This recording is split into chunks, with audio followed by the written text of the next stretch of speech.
Hello, friends. I'm sorry for the technical issues. I am back with my friend Mark Dunn from the Domestic Violence Abuse Center here, the Beacon Center. Mark, I have no idea where we left off, but tell me a little bit about. I know you said you were in the midst of kind of looking for some places to Yeah, get so involved with.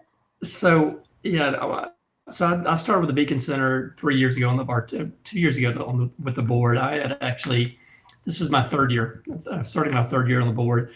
So the first year that they brought me on, they were looking for somebody to obviously that had a passion for the organization and wanted to be involved, but furthermore have somebody with a financial background. There were some things that we were doing in my first year on the board related to refinancing of the building, going back out and looking at the opportunity to have some funding for um, necessary upgrades to the building. So Mhm. I kind of spearheaded that in my first year. Um, so the second year they wanted me to come on as vice president. Um, the individual that was going to be the president, just unfortunately for his work schedule, he did not have the time to do it. So they essentially the board fast tracked me to president in my second year, which means that I'm serving now my third year as the chair also. So I went from joining the board 2 years ago to now serving my second year as the president of the board. So That's that's a fast awesome. track. That was a So fast track. when 2020 started, what was your goal for the Beacon Center coming into this year? I know that we were, the playground definitely was one of them. Yeah, for sure. The playground, and quite honestly, the biggest thing is, and I'm sure we'll talk about it this evening, is community awareness. The Beacon Center. You talk to folks that've lived in this community for as long as I have, and they don't know that there is a shelter in our community. Not only that is that not only is there a shelter, is that the services that are offered at the shelter. So it's not just a shelter, as you know. So my biggest thing from the very beginning, since I've joined the board, was community awareness, getting folks to know what the services that are provided there, and to get the word out. Because as you know, this is a subject people just don't want to talk about. So Hmm. making our community aware that these services are offered to survivors, um, and there's help out there. So that was one of the biggest goals, and we've actually seen that happen over the last year. We're getting a lot more. Our social media presence is up 78% year to year from a year ago. Our donor list has grown by 300 plus people. So, during this whole COVID-19 pandemic, we've recognized the fact that we had to be more remote. We had to have more of a social media presence. But we had already that was already one of our goals before we ever got into this pandemic. We had already saw that as being something, as a major initiative for the board and for the organization to get people more aware of what's going on. What are some of the? I mean, obviously we're this is like you said, it's a totally different year. On Thursday we had our Unity breakfast, and we talked a little bit about the services and how they increased mid-pandemic when we're really supposed to be small, smaller capacity, social distancing, and yet the very real reality, and I think what everybody knew just didn't talk about, was that this was going to be a social issue that was going to be impacted greatly. So, how has the Beacon Center adjusted, and how has it impacted during COVID-19? Yeah. So one of the adjustment, the biggest adjustments is being more, you marketing. I say marketing, but um, you know, advertising our services more through social media platforms. Asking folks to, one of the biggest things that I did at last year's Unity Breakfast was talk about the fact that we need to, if everybody in that room would just share and like any posts they see from the Beacon Center, that would be huge. And that's essentially what happened over the last year. But also, I mean, when you look at the numbers during the pandemic, our numbers, we had many months there in the height of this pandemic where our bed count was down.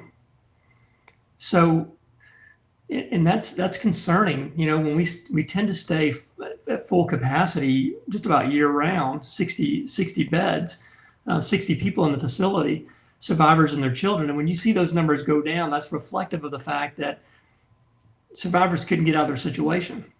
They couldn't get away from their home. The perpetrator is at home with them. When the perpetrator's at work, the survivor has an opportunity to get out of that situation potentially if the opportunity presents itself. Another thing we saw during this time too is that when you see children working going to school remotely, teachers are not able to see the signs of having problems at home. So it just became very challenging. That's when we went to more remote access to services where survivors could text to get help. So that was a big part of getting the word out and helping survivors find a way to get to the facility. That's amazing. Um, when you think of all the resources that are available, and I know that the Beacon Center is the only certified in Volusia County, and yet Volusia County's numbers continue to increase. Why the Beacon Center? Say that again, Carmen. I'm sorry. No, it's okay. With the Volusia County's numbers being increasing, um, I know Angie and I talked about how you had the most report rates in Volusia County, and yet there's one certified center here in Volusia County. Why the Beacon Center? Why get involved with the Beacon Center of all the other shelters available? So, I mean, the one thing that most folks don't realize is that survivors that come to the facility, whether they're staying in the facility or just need services, we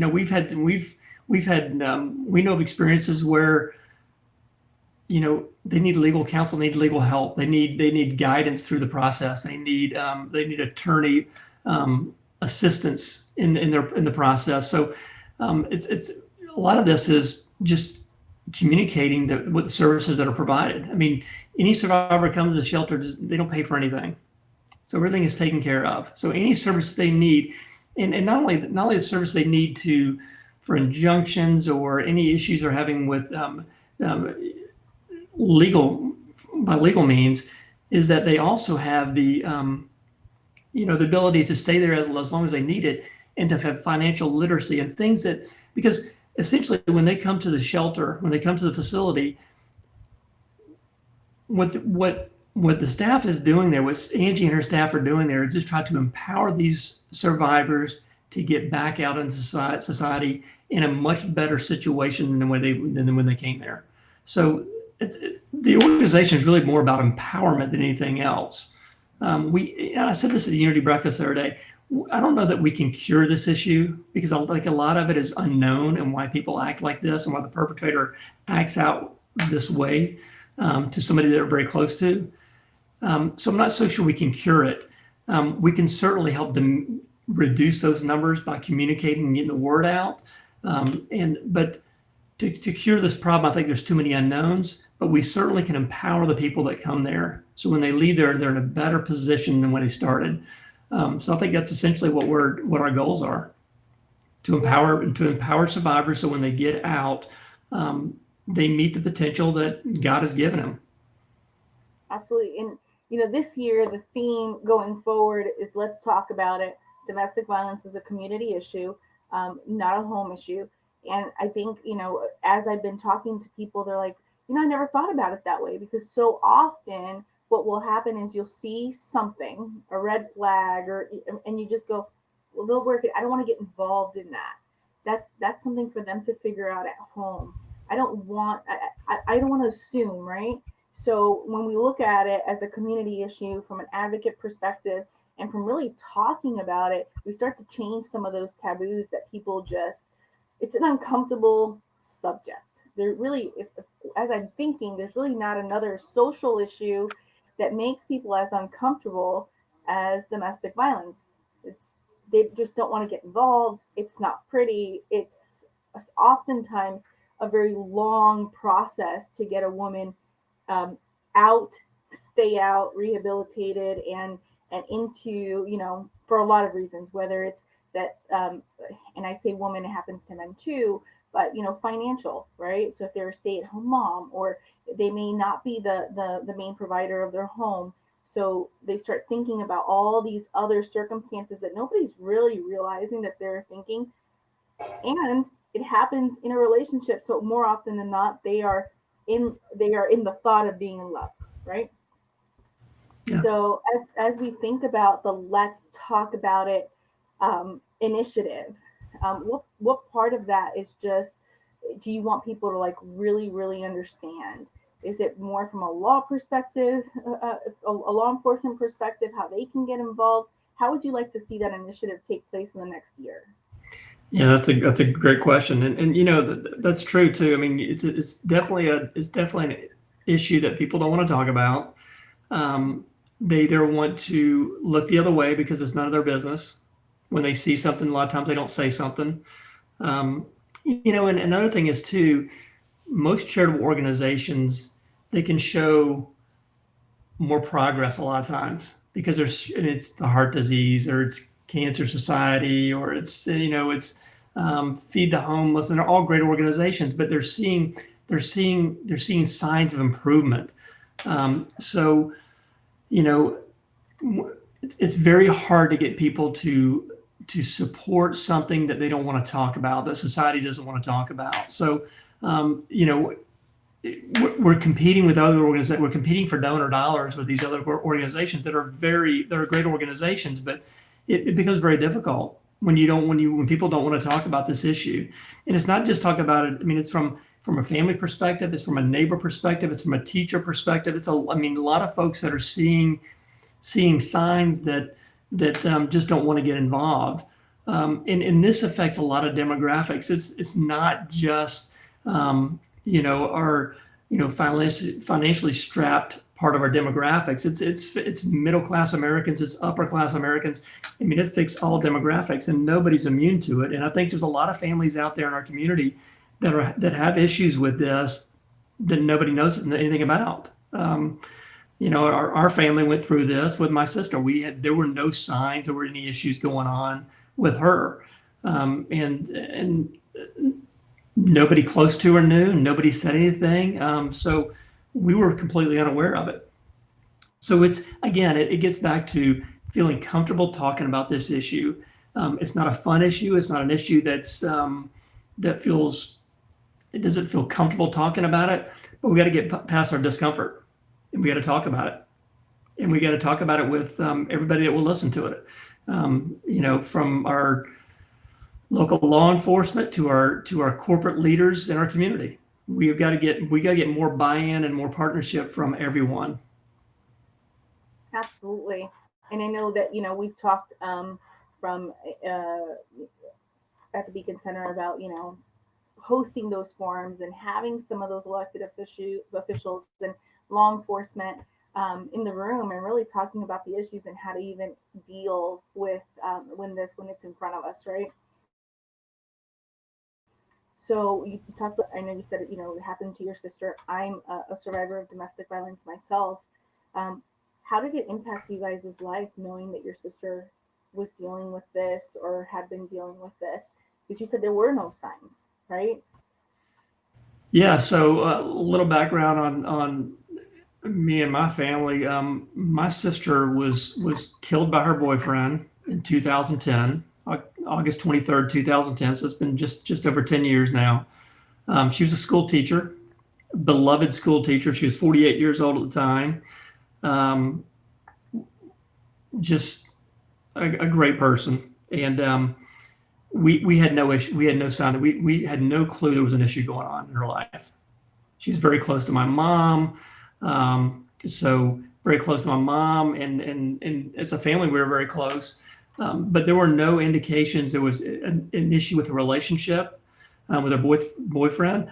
Um, we in Carmen, one thing you always look at when you go back, and I deal with this quite a bit, is if you wonder if you'd have been a little closer to her. You wonder if I'd have known more about what was going on in her life. So you start to play the blame game to some degree, because if I'd have known more about what was going on in her life, would I have seen the signs? If I, you know, you live here, we live here, she lived in St. Augustine, yeah, so my two siblings, our two brothers were in different states, so we didn't see each other that as often as, but if we'd have been more involved, if we didn't, maybe we'd have saw the signs. So I'm not so sure that was the case, but you play that game with your mind. You think, maybe I should have been more involved in her life. Maybe I should have known more about what's going on. So we did not see the signs. We did not see the signs until it happened.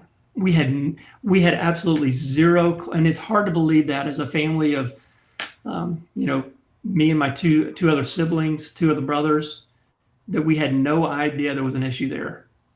And there's indications that it was going on for not just that one incident.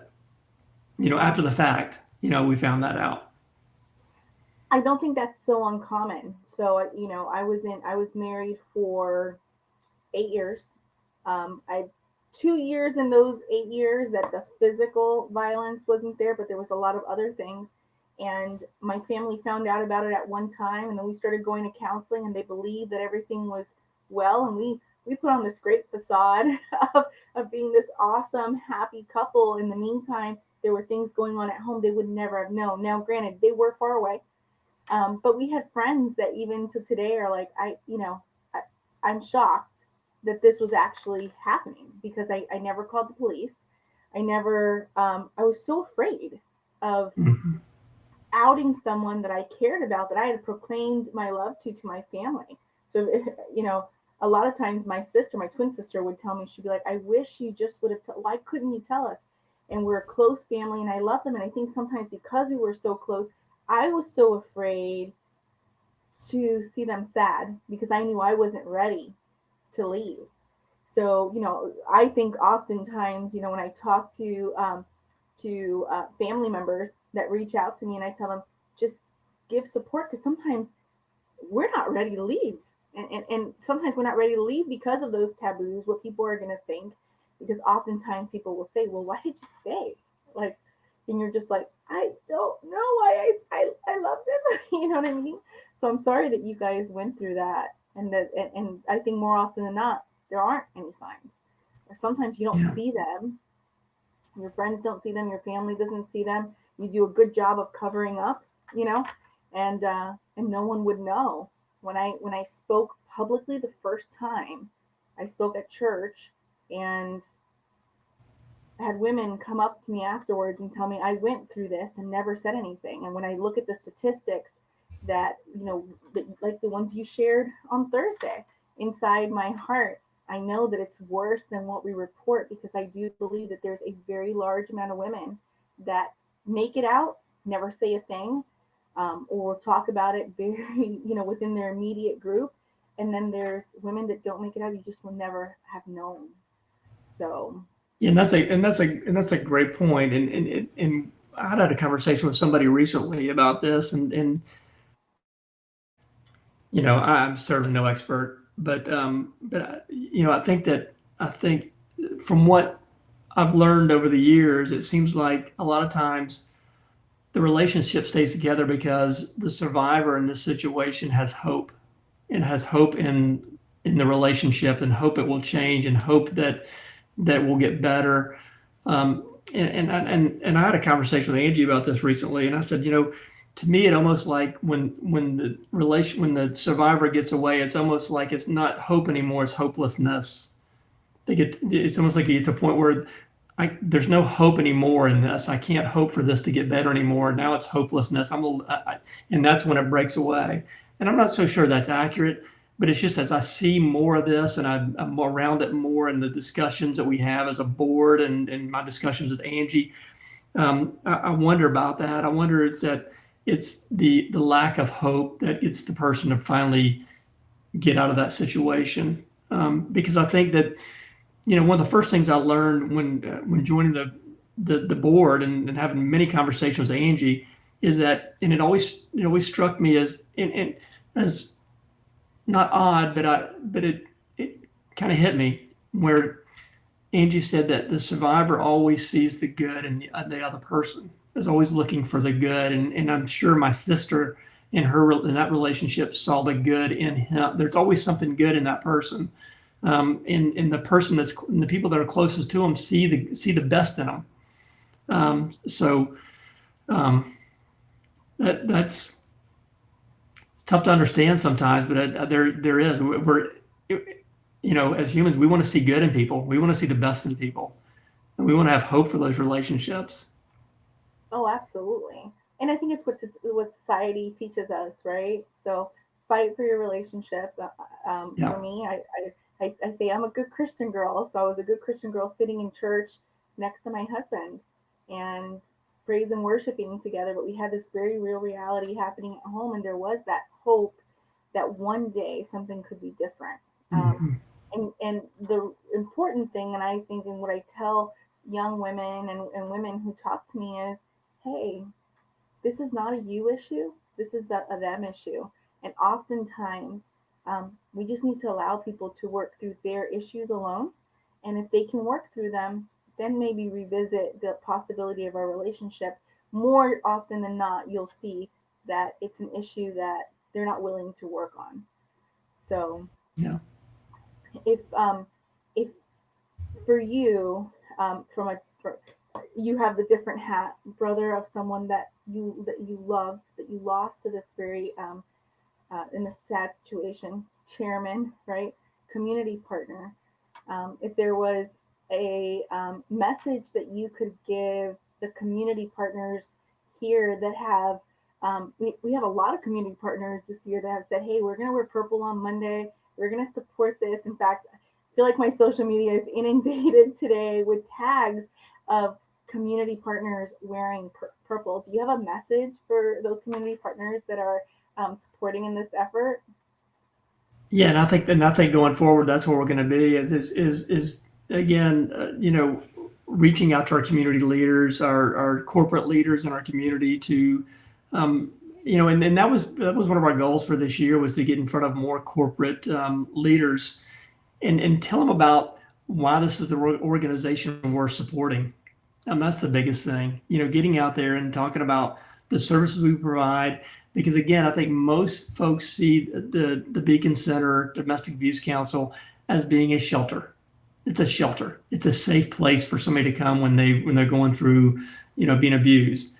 And yeah, that's part of it, but it's not the only thing. And I think once we can get out there and communicate to, our community leaders, our corporate leaders. I mean, we have so many folks in this community that have the ability to really support this organization financially, and dollars aren't everything, but again, financial support of this organization is going to help us get the message out there um, throughout our entire community. So, just like any organization, any nonprofit organization, having the financial wherewithal to better get the word out and better communicate to the community the services that are provided here is key to the success of the organization. So we know that awareness is number one is number one thing, but the shelter's also gone through some difficult times this year. They lost their administrative offices to a fire, and they've now been relocated. So now the shelter is that part of the shelter is being rebuilt and renovated, which is a good thing, but also costs.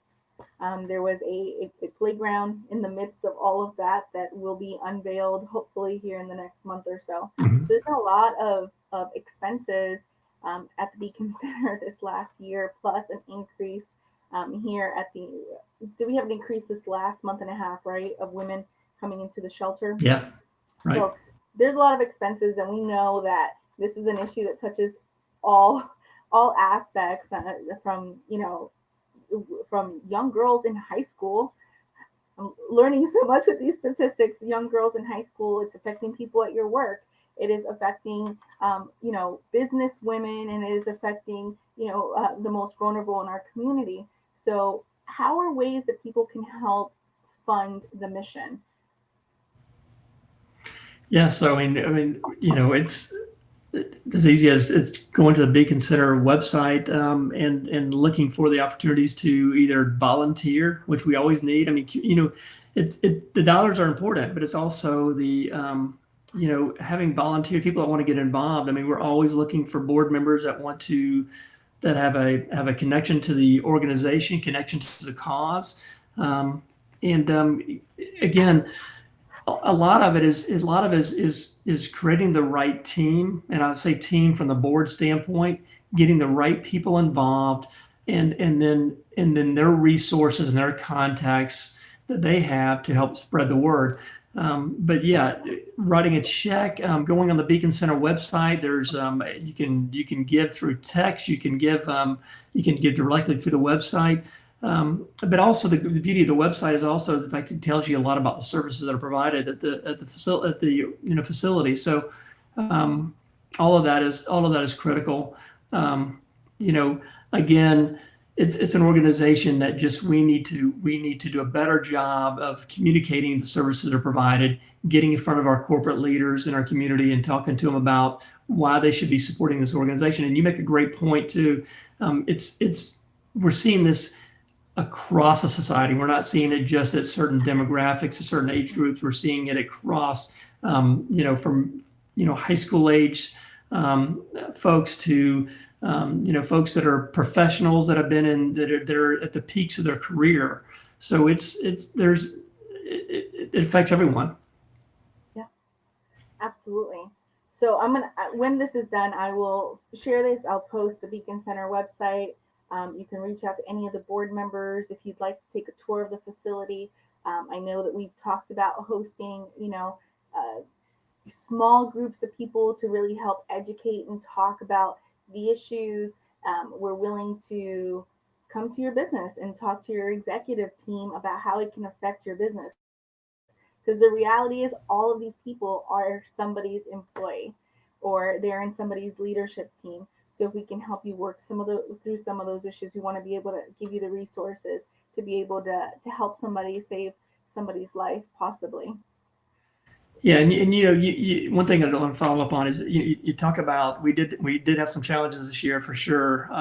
In every business and every individual is having issues and challenges with COVID-19. But we went through shortly after COVID-19, we had like you said, we had the administrative offices catch fire.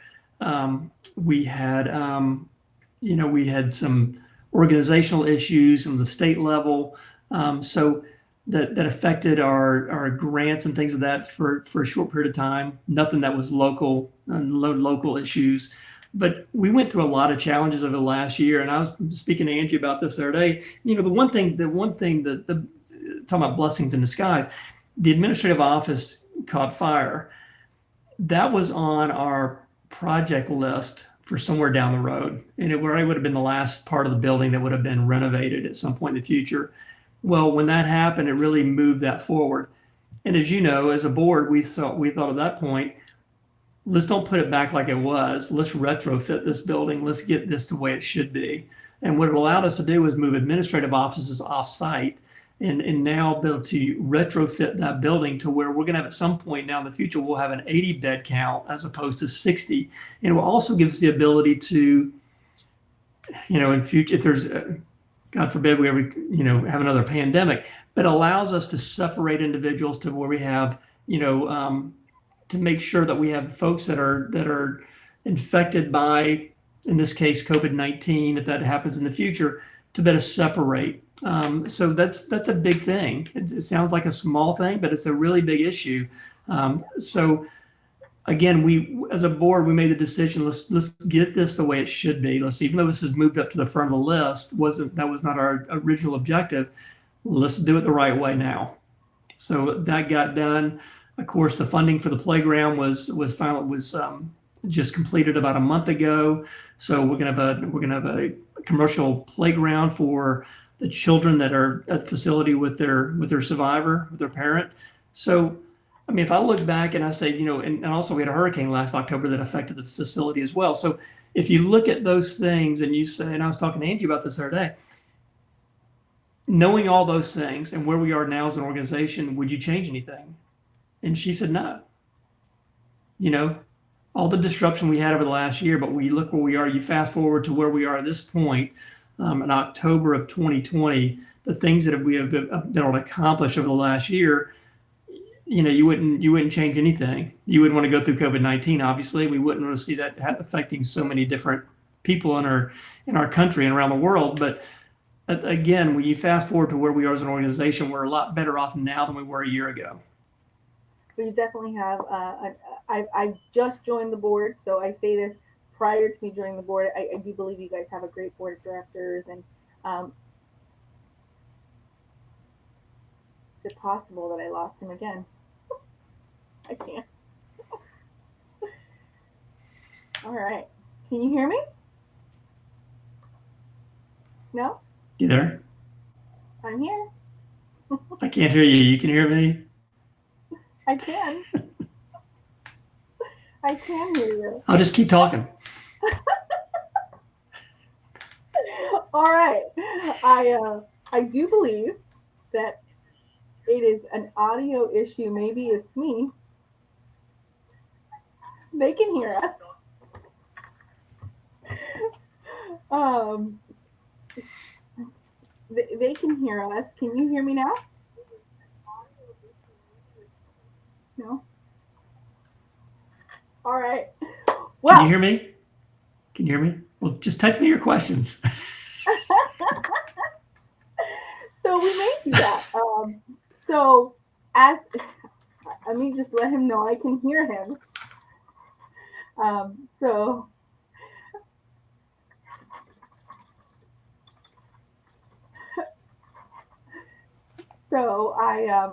so I was going to go ahead and wrap this up.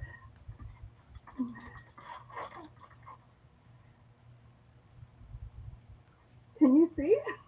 What? This is great. So what I was going to say was that they have an amazing board of directors. I'm so blessed to have been able to join the team and serve under Mark's leadership. And what I really hope to see is I hope to see our community support this initiative, take us to the next level, and just really help the women and men and children that are really suffering through this during this time and going forward. This is not something that's going to go away. We're not going to cure domestic violence overnight, but we want to continue to save lives. Last year, Volusia County lost 7 women to domestic violence. So I want to say thank you to Mark, who cannot hear me, and just say goodbye. And we will wrap this up, and we will see you guys soon. And thank you so much for all that you do in our community.